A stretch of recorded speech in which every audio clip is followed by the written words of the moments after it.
Alex Cole-Hamilton.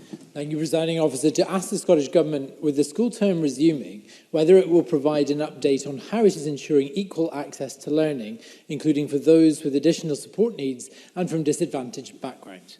Minister Marie Todd. Thank you, Presiding Officer. On Monday, the 20th of April, the Scottish Government published comprehensive guidance to help support continuity for children and for young people's learning for the term ahead.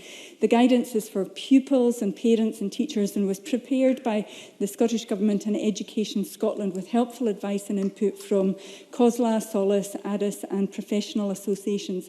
It gives an overview of the measures which are in place and the steps being taken at a national and a local level to support children and young people in Scotland.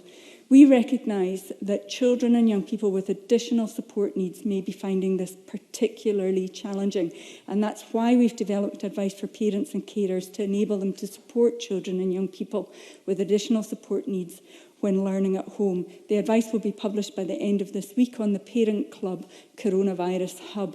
We also recognise and value the efforts that colleagues across the country have made to support our most disadvantaged children.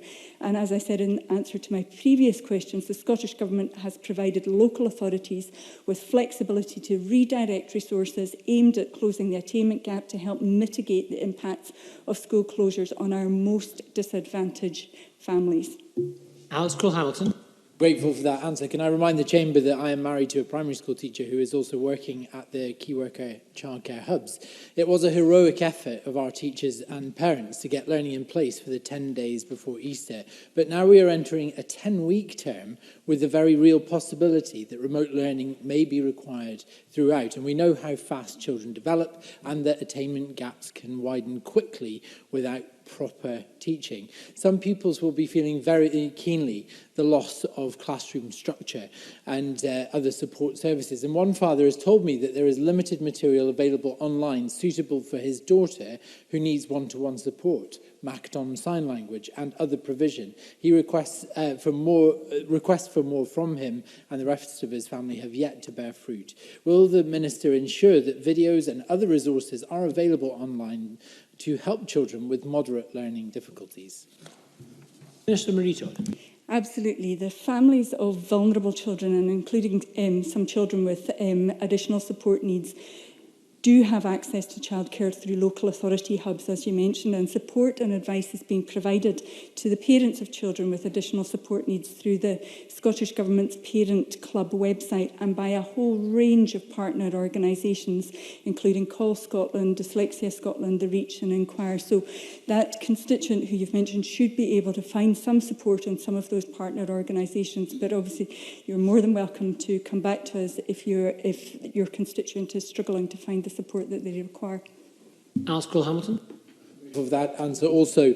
A month ago, the Education Secretary told Parliament that vulnerable children would be supported, but explained he wasn't going to be prescriptive about who they were or what form that support would take. Can the Minister update the Chamber as to how many children have been identified by local authorities, how the system is responding to parents who don't engage or disagree with the needs assessment, and how she is ensuring that no child will fall through the cracks? Minister Marie Todd. So, as you can imagine, there's a great deal of work going on in government to identify and to support and to reach those children that we would consider to be vulnerable. At the moment, though, because of the restrictions on every person in society in Scotland, as you might imagine, most families are not wanting their children to leave the home and go to a hub and be supported elsewhere outside of the family. Almost all families have responded to the current threat and the current situation with a sense of wanting to keep everyone safe at home. So we're looking at different ways of supporting families than we perhaps originally envisaged at the beginning of this pandemic response.